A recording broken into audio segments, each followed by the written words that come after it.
I chair for the FCC's Diversity Committee. I chair the Broadband and Telecom Subcommittee, and so the purpose of the Diversity Committee is to make recommendations to the FCC for things that they can do as they move forward in a variety of areas to address the concerns of minorities and women. And so our subcommittee focuses on issues related to broadband and telecom, and we've made, I don't know how many, we've made a number of recommendations since I became chair related to addressing the special needs and concerns of Native Americans, that they create a Native American task force to address these issues, since that's an area with unique legal and also physical challenges because of the status of Native Americans. We've also made recommendations related to broadband adoption. We urged the Commission, for example, to work with existing organizations like the Hispanic Technology Task Force, I want to say. But, you know, existing organizations to assist them in the deployment of, in encouraging adoption in diverse communities. You know, there have been a lot of recommendations in sort of making sure that those are implemented. But also, I mean, obviously the issues surrounding net neutrality, and I think now that the broadband plan is out, really focusing on the implementation of some of those recommendations, and our subcommittee has been particularly interested in working on issues around adoption, because that's one of the bigger.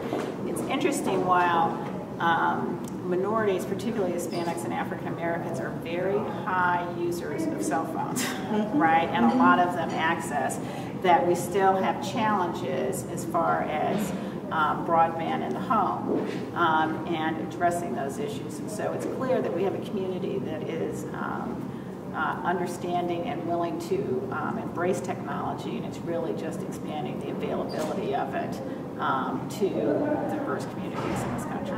My views on net neutrality are that the concept of net neutrality, I think, is a very important one, and I think the internet really has developed in an unregulated environment and is still developing. And I think the key thing that view that I have is that we're still in a very nascent stage of the internet, that a lot of people are still trying to figure out how to make money on the internet, and so I worry that if we try to regulate before, I mean, it's not a situation where, for example, when we were doing the '92 Cable Act and their program access rules were put into place. At the time, you know, cable operators owned a lot of the programming services. The distributors owned the programming, and they were not making it available to competitors, specifically to DirecTV and EchoStar.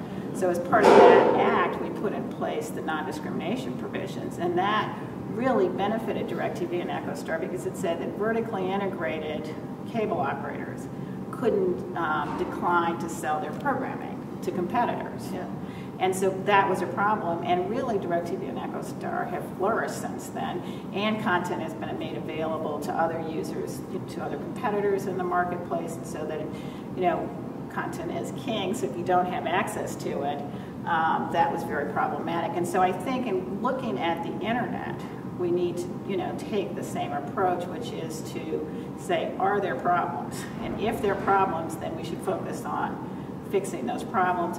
But I think to try to anticipate problems would be a mistake on the part of the government, because as we know, for every one business that succeeds, 9 fail. So we don't know which businesses are going to work. We don't know which business models are going to work. So to try to say in advance which, you know, to pick and choose winners and losers, I think, would not be the way to go. But I think the FCC should have and does have the ability to step in when there are problems to stop them or as problems develop.